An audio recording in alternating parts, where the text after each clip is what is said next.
الف لام را، یہ کتاب روشن کی آیتیں ہیں. ہم نے اس قرآن کو عربی میں نازل کیا ہے تاکہ تم لوگ سمجھ سکو.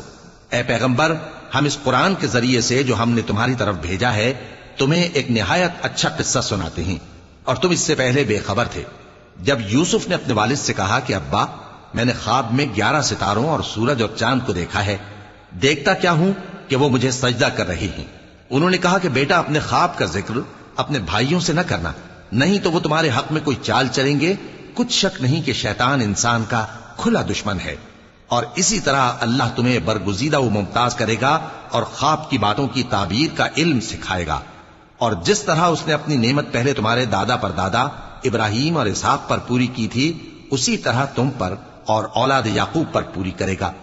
بے شک تمہارا پروردگار سب کچھ جاننے والا ہے، حکمت والا ہے. ہاں، یوسف اور ان کے بھائیوں کے قصے میں پوچھنے والوں کے لیے بہت سی نشانیاں ہیں. جب انہوں نے آپس میں تذکرہ کیا کہ یوسف اور اس کا بھائی ابا کو ہم سے زیادہ پیارے ہیں، حالانکہ ہم جماعت کی جماعت ہیں، کچھ شک نہیں کہ ابا کھلی غلطی پر ہیں. یوسف کو یا تو جان سے مار ڈالو یا کسی ملک میں پھینکاؤ، پھر ابا کی توجہ صرف تمہاری طرف ہو جائے گی، اور اس کے بعد تم نیک لوگوں میں ہو جاؤ گے. ان میں سے ایک کہنے والے نے کہا کہ یوسف کو جان سے نہ مارو، کسی اندھے کنویں میں ڈال دو کہ کوئی راہگیر اسے نکال کر کسی دوسرے ملک میں لے جائے گا. اگر تم کو کرنا ہی ہے تو یوں کرو. یہ مشورہ کر کے وہ اپنے والد سے کہنے لگے کہ ابا جان، کیا سبب ہے کہ آپ یوسف کے بارے میں ہمارا اعتبار نہیں کرتے، حالانکہ ہم اس کے خیر خواہ ہیں. کل اسے ہمارے ساتھ بھیج دیجئے کہ خوب میوے کھائے اور کھیلے کودے، ہم اس کے نگہبان ہیں.